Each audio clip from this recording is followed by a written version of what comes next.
19 দিন ব্যাপী সুন্নতি সিরাতুন নবী মাহফিলটি চট্টগ্রামবাসীর কাছে অন্যতম জনপ্রিয় একটি মাহফিল। তার চেয়েও বেশি জনপ্রিয় এই মাহফিলের তাবরুকটা। ছোটবেলা থেকে আমরা এই তাবরুকের ভক্ত। এই দিন রাতে আমি আর বন্ধুরা মিলে চলে গিয়েছিলাম সুন্নতি সিরাতুন নবী মাহফিলে। যদিও মাহফিল শুরুর দিকে হওয়ায় মানুষ এখনো জমজমাট হয়ে ওঠেনি, কিন্তু তাবরুক বিতরণের এরিয়ায় মানুষের ভিড় ছিল যথেষ্ট। আমরা মাহফিলে ঢুকেই প্রথমে চলে গিয়েছিলাম খাবার বিতরণের এরিয়ায়। এখানে প্রতিদিন হাজার হাজার মানুষের জন্য খাবার রান্না করা হয়। আমরা ভেতরে গিয়ে দেখলাম বিশাল আয়োজন। এখানে শত শত মানুষ এই তাবরুক রান্নার কাজে সরাসরি জড়িত। এক জায়গায় ভাত রান্না হচ্ছে তো অন্য জায়গায় মাংস। তবে সবার মতো আমারও প্রিয় এই মাহফিলের চনার ডাল। আমি রাতের দিকে আসায় তেমন রান্না দেখাতে পারছি না। এখানে দিনে চলে বিশাল রান্নার কর্মযজ্ঞ।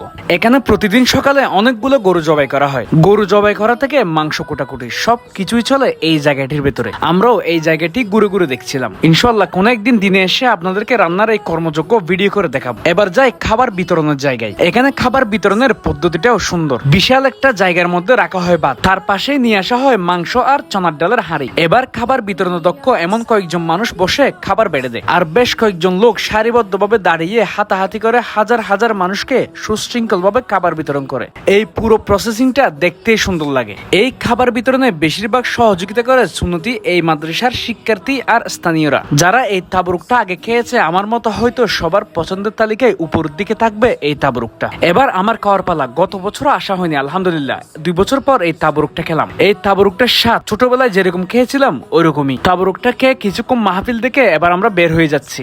এখান থেকে বের হয়ে আমিরাবাদের হালাল ডানে গিয়ে একটা চা খেয়ে আজকের দিনটা শেষ করলাম।